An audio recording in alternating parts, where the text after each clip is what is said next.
Bismillahirrahmanirrahim. Au menu de notre causerie aujourd'hui, les chapitres numéro 99 à 103 du Saint-Coran. Le chapitre 99, ou chapitre de la secousse, Surat al-Zalzalah, compte 9 versets. Sa date de révélation n'est pas consensuelle et reste partagée entre le médinois et le mecquois, quoique son origine mecquoise soit la plus plausible en raison du fait qu'il parle de la résurrection et en affirme la réalité.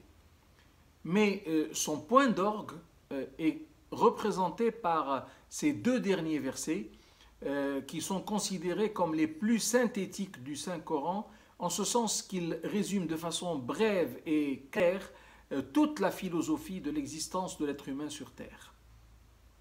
Le chapitre des coursiers, numéro 100, tire son nom de ce mot, les coursiers, qu'on traduit par al-adiyat, et qui apparaît à son tout début.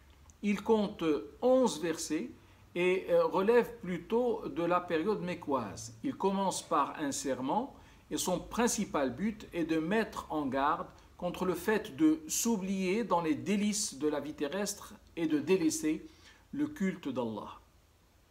Le chapitre 101 compte 10 versets. Il commence par citer le nom, un des noms de la résurrection.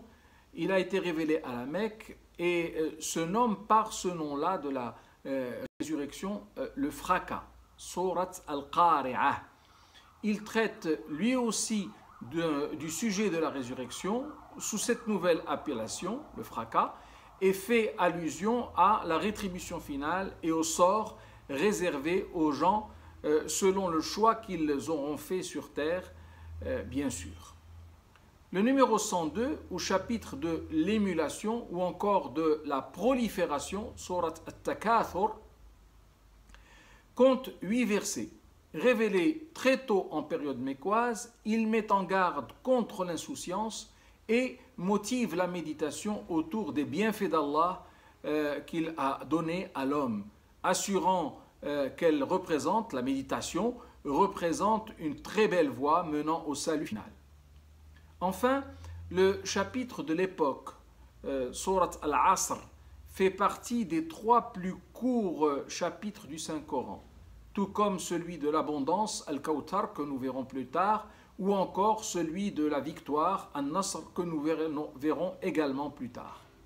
Il ne compte que 3 versets, mais la profusion des informations qu'il recèle et la richesse des leçons que l'on peut en tirer ont fait dire à l'imam Shafi'i, rahimahullah, que s'il avait été le seul à avoir été révélé à Sayyidina Muhammad sallallahu alayhi wa sallam, il aurait suffi, tant la synthèse des préceptes et des commandements qui sont détaillés par ailleurs dans le livre sacré est complète.